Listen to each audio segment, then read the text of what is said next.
Avec son Phone 3, Nothing a pensé qu'un design très original qui ne ressemble à aucun autre smartphone et des fonctionnalités un peu gadget seraient suffisants pour justifier qu'on achète ce smartphone plus de 800 €. C'est aussi cher qu'un Samsung Galaxy S ou un Google Pixel, alors que ce smartphone est moins performant, chauffe plus, a un moins bon écran, une batterie tout à fait ok mais pas exceptionnelle, de moins bonne performance en photo comme en vidéo, pas de fonctionnalités d'intelligence artificielle qui sortent du lot, un moins long suivi des mises à jour majeures d'Android et une plus grosse décote à la revente. Donc ça fait beaucoup, mais attention, il est original hein.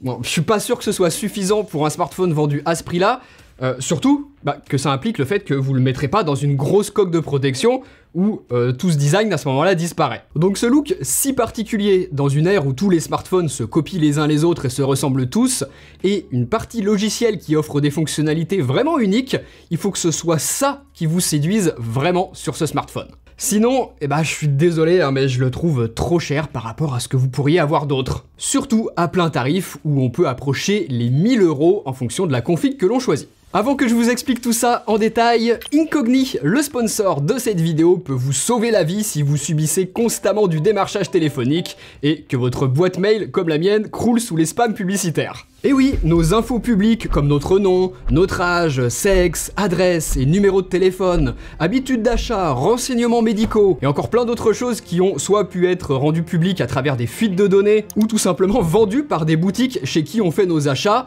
sont utilisées par des entreprises qui ont pour business de les vendre à notre insu. Le droit européen nous protège de ça, on a la possibilité de demander à ces entreprises qu'elles suppriment les données qu'elles ont sur nous, mais le faire manuellement pour chacune d'entre elles, déjà d'une, ça prend une éternité, et en plus, on n'est même pas certain que ça aboutisse. C'est là qu'Incogni est très utile, puisqu'il s'occupe de faire régulièrement des demandes de suppression à notre place, jusqu'à qu'il ne reste plus rien nous concernant qu'on ne voudrait pas voir vendu sur internet. Je l'utilise personnellement, je leur ai donné procuration pour qu'il fasse toutes ces demandes de retrait à ma place, et c'était une bonne idée, puisque Incogni m'a déjà identifié dans plus d'une centaine de bases de données et supprimé de la plupart. Ça m'a fait gagner un temps fou. Essayez, vous aussi, Incogni est disponible sans engagement pendant 30 jours, et ensuite vous pouvez utiliser mon code Steven ou le lien qui est juste en dessous en description de vidéo pour avoir 60% de réduction sur l'abonnement annuel Incogni. Donc profitez-en. On a deux choix de coloris sur ce Nothing Phone 3 et ça va être une question de goût en ce qui concerne ce design si particulier. Moi je trouve ça plutôt réussi depuis des années ce que fait Nothing et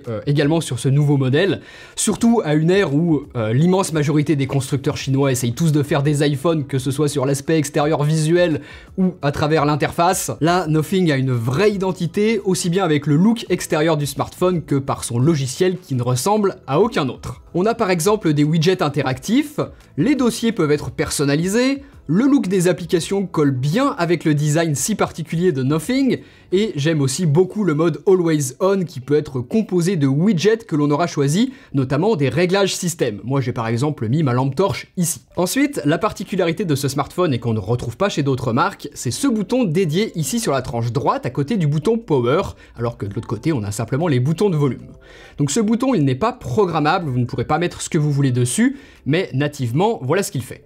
Un simple clic vous prend une capture d'écran que vous pouvez annoter et qui va ensuite être centralisée, je vous montrerai.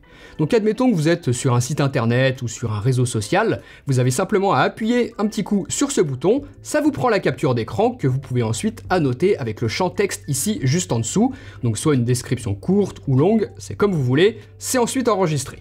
Et deuxième possibilité, si cette fois je ne fais pas un simple clic, mais que je reste appuyé sur ce bouton, vous voyez que ça me déclenche automatiquement l'enregistrement d'une note vocale, et ça tant que je ne relâche pas le bouton.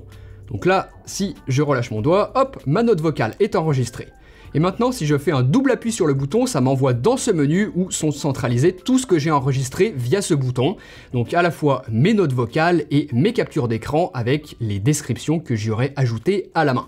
Donc plutôt pas mal, même si je regrette qu'on ne puisse pas programmer autre chose dessus. Au dos, terminé les LED de partout si distinctifs des anciens modèles. Maintenant, la particularité de ce Nothing Phone 3, c'est cette zone ici en haut à droite qui va permettre tout un tas de choses. On peut choisir l'animation qui apparaîtra pour la sonnerie, celle des notifications, ou encore créer une alerte distinctive lorsque l'on reçoit un message d'une personne en particulier que l'on aura défini dans les réglages du téléphone. À part les notifications, on peut appuyer sur ce bouton au dos du smartphone pour activer d'autres choses sur cette interface glyph, donc comme l'heure ou encore le niveau de batterie restant, ou ici par exemple si je fais un appui plus long, déclencher l'enregistrement d'un chronomètre, plutôt le déclenchement d'un chronomètre.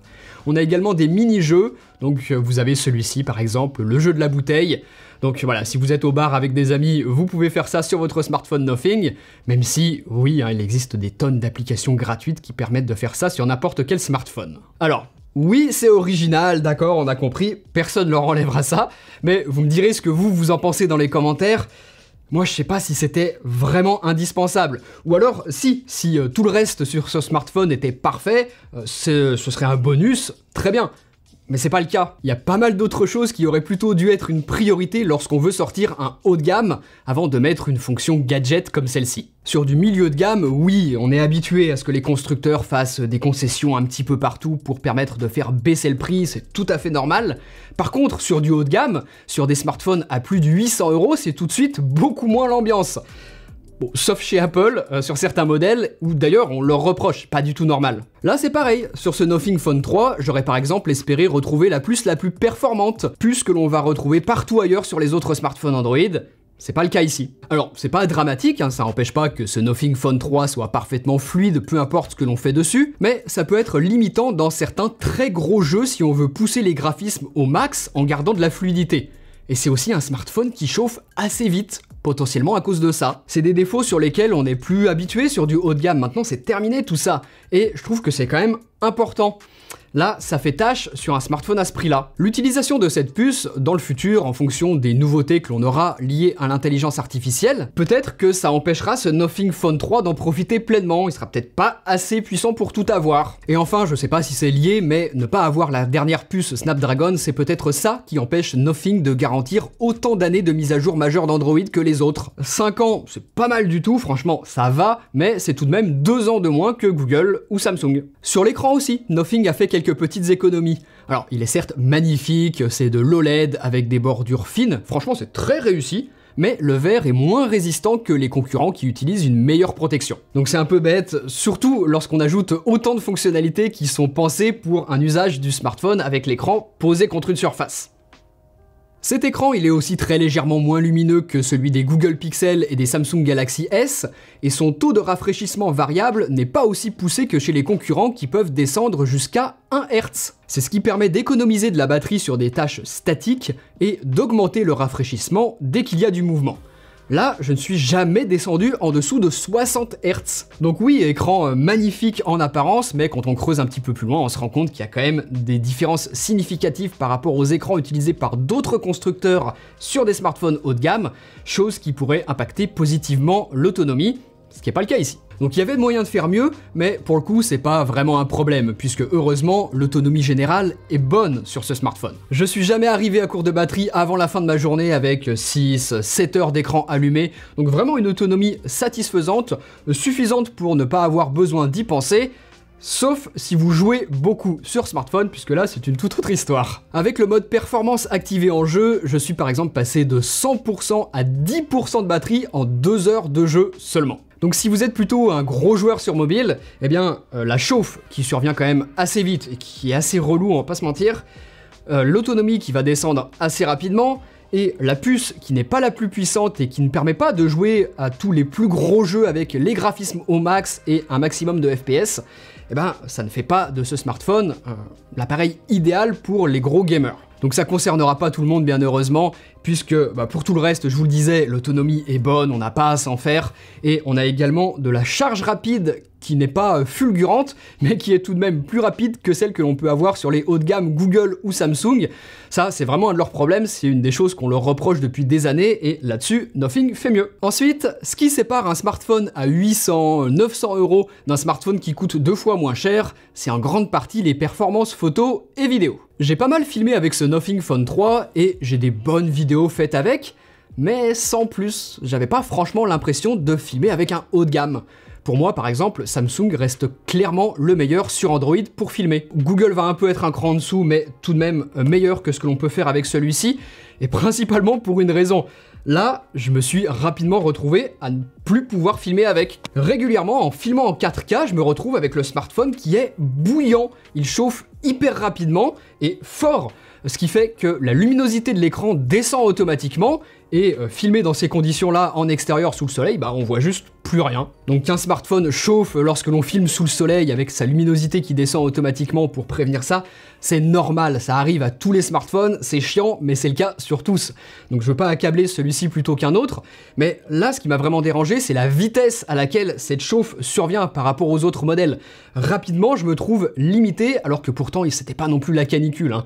J'ai filmé, il faisait moins de 30 degrés. En conditions de lumière un peu faible, le capteur principal se débrouille, même si ça bruite assez vite, que l'autofocus a parfois un peu de mal et qu'il y a énormément de netteté ajoutée pour sauver les apparences. Je suis pas très fan du rendu, mais c'est des conditions dans lesquelles tous les smartphones ont du mal, même si certains haut de gamme s'en sortent mieux que d'autres. En passant à l'ultra grand angle, alors là c'est une toute autre histoire, c'est catastrophique. Ça bruite énormément et c'est une bouillie de pixels. Là, clairement, on voit les limites optiques avec un objectif qui ouvre moins grand que tous les concurrents et qui laisse donc entrer moins de lumière. Là, c'est juste inutilisable dans ces conditions-là. Et enfin, le téléobjectif, je suis agréablement surpris.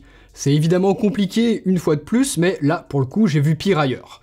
Donc en vidéo, globalement quand même assez déçu pour ce que peut faire ce Nothing Phone 3. En photo, je dois aussi vous avouer que j'ai été un petit peu déçu de très souvent me retrouver avec des photos floues. Si vous faites beaucoup de photos en soirée, ça peut être très frustrant d'avoir autant de ratés. Ça m'a un peu énervé parce que je sais que dans les mêmes conditions avec un Pixel par exemple, j'aurais pu beaucoup plus facilement figer le mouvement et avoir beaucoup plus de photos nettes. Donc oui, on peut faire de bonnes photos avec ce Nothing Phone 3, avec l'ultra grand angle, le grand angle et le téléobjectif, c'est bien sympa, c'est quand même plutôt polyvalent, mais faire des belles photos en pleine journée, bah je fais les mêmes avec un smartphone qui coûte 2 fois moins cher si je veux. Donc pardon, hein, mais quand je vois que sur l'ultra grand angle, tous les bords de l'image sont complètement flous, ou que le téléobjectif arrive parfois à rater le focus en le faisant sur l'arrière-plan plutôt que le sujet, je trouve ça assez impardonnable pour un haut de gamme. Moi, c'est ma vision des choses, mais quand je mets 800, 900, 1000 euros dans un smartphone haut de gamme, c'est pour qu'il tabasse un peu en photo, pour que je puisse faire des choses qui sortent du lot, qu'un smartphone moitié moins cher ne sera pas capable de faire, pour faire des choses un peu compliquées. Là, avec cette montée en gamme, je m'attendais notamment à ce que ce Nothing Phone 3 soit cohérent en termes de couleur, de luminosité et de contraste entre les trois modules photo,